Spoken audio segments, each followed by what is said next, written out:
Hello and welcome to my channel, or welcome back. My name's Kris, I'm an Australian GP, and today I'm going to be talking to you about GP management plans, also known as care plans. So if you are a medical student, a GP registrar, or a patient who wants to know whether or not they're eligible for a care plan and what it entails, please keep on watching. And if you're none of the above and you want to keep watching anyway, you're welcome to. So like I said, GP management plans are also known as care plans, and a patient may be eligible for one if they have a chronic medical condition, that is, a condition that lasts more than 6 months. There's no definitive list for who is eligible for a care plan, but it may include those who have survived a heart attack or stroke, have type 2 diabetes, chronic airway disease such as COPD, those who have rheumatoid arthritis or other types of arthritis, those with autoimmune conditions such as lupus, patients who suffer with endometriosis or polycystic ovarian syndrome. As you can see, the list goes on, and as I said, there is no definitive list. So if you're not sure if you would be eligible for a care plan, please do have a chat to your GP. When a GP coordinates a care plan, what we're doing is we're assessing your condition and your current severity and referring to those who would make an impact on the quality of life and your ability to live with your condition. When you arrive for one of your care plan visits, it's very likely that you'll see a nurse first.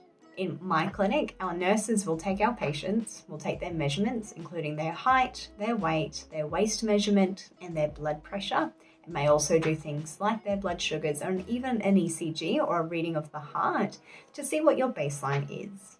This will obviously vary greatly depending on your health needs. The nurses then may talk to you about your lifestyle, and this includes things such as, are you a smoker? Do you drink alcohol? Do you use any other drugs?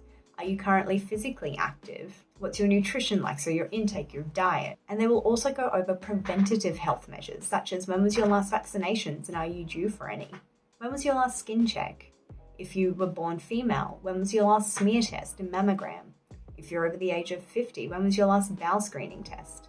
So you can see it would be very tailored to you and your particular health needs, but there's a lot of things that we go over in these visits. Personally, as a GP, I love doing all of this myself as well. So my patients sometimes get the questions twice, or I go through the notes from the nurses, because it really helps me see you as a whole person and every aspect of you, not just the one thing that you come in for here and there, such as, your script needs or your knee pain or things like that.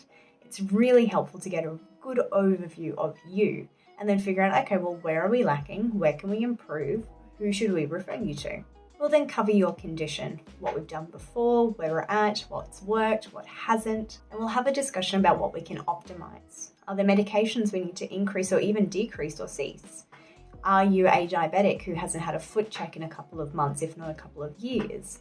Can we prevent further deterioration by referring you on to someone, for example, a podiatrist in that instance? See, under a GP management plan, you as the patient are eligible for up to 5 visits with the allied health provider. And again, this list is rather extensive. That can include optometry, physiotherapy, dietetics, occupational therapy, speech therapy, psychology, audiology. The list goes on and on. So again, have a chat to your GP about who might be right for you.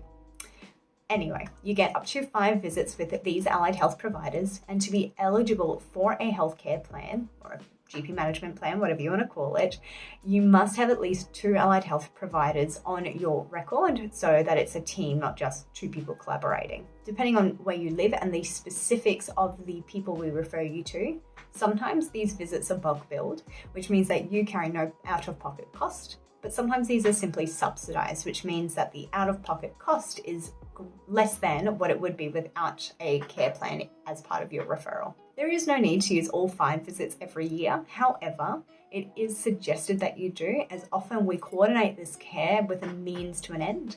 So for example, diabetics, and I keep using diabetes as an example, should have an annual foot check, an eye check, and they should also see a diabetic educator if their sugars aren't following the trends that we would hope them to. So if we're referring, it's because we do think that it's going to help a lot. And if we refer for more than 1 session, it may be because to get the outcome that we would suggest for you that would improve your quality of life and disease outcome, you need more than 1 session. But again, there's no need to use all 5 per year. It's just suggested. As part of the care plan team, your allied health professionals will then write to your GP on the first and last visit of the care plan. This gives us an idea of what has happened, what the allied health care providers think about your case, and if they have any further suggestions or would, for example, like to see you for more sessions under the care plan or outside of the care plan. Ultimately, it means that we're more coordinated. So you can go and see a physiotherapist without a referral. The problem there is that your physiotherapist is under no obligation to write back to your GP. So then if you come and see me and you're like, well, I've actually seen a physio for 6 sessions, I've got no idea about it, what happened there, where we're up to. So it can mean that your care is a little bit fragmented. So you have it, guys. That was just a really quick and easy one. Coming up to the new year, a lot of people do make a lot of health resolutions for themselves, and sometimes they may ask for a care plan. So I thought it's probably about time I do a video on it. Leave your suggestions below. Don't forget to like, subscribe, all those YouTubey things. And until next time, please stay safe, stay healthy, and I'll see you soon.